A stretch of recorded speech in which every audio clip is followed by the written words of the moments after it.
story about Jesus and the woman who anointed his feet with perfume, Jesus said this about her: "Therefore I tell you, her sins, which are many, are forgiven, for she loved much. But the one who is forgiven little loves little." So let's pour out our affection, our devotion at the feet of Jesus.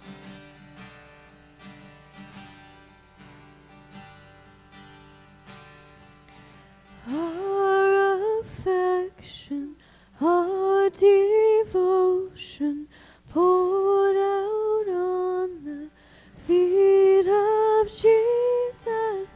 Our affection, our devotion, poured out on the feet of Jesus. Our affection, our devotion, poured out on the feet of Jesus.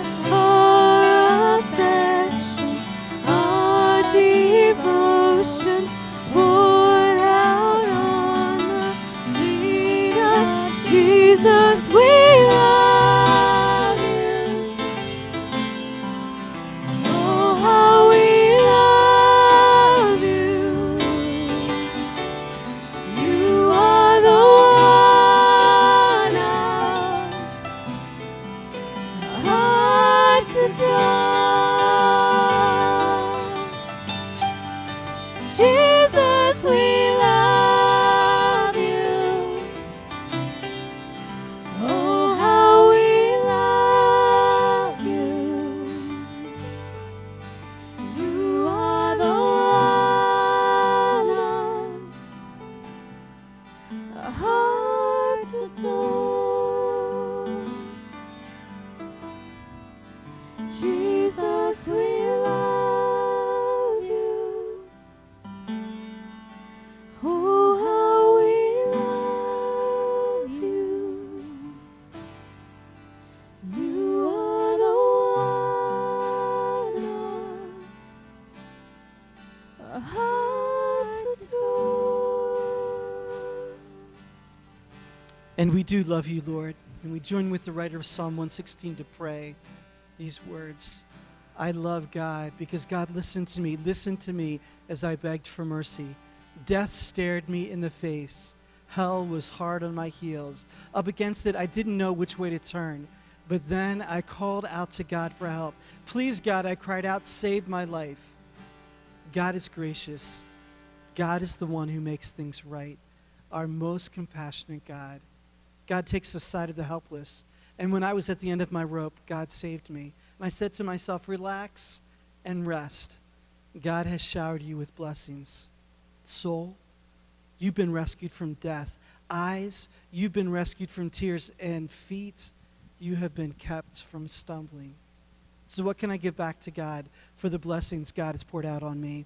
I'll lift high the cup of salvation.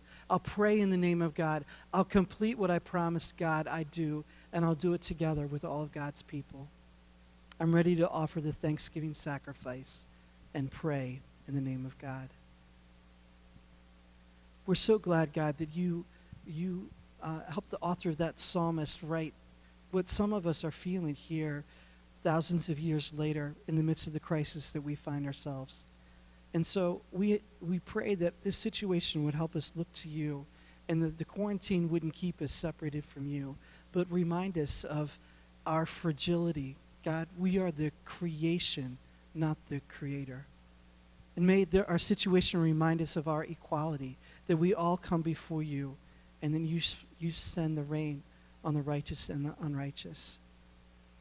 God, this situation may make us think about our loss of control or the pain that we have when we're excluded because we're in quarantine. But Lord, let us know the difference between fear and death, our need of you, and our need to pray. God, we believe that healing is in your hands.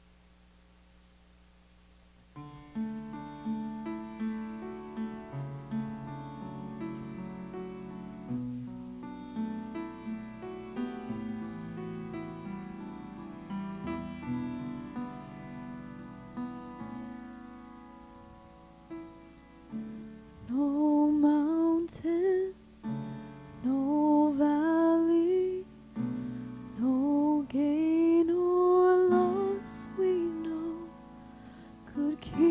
us from your love.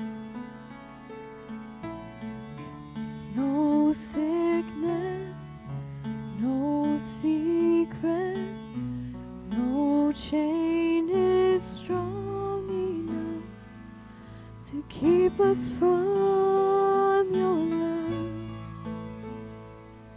to keep us from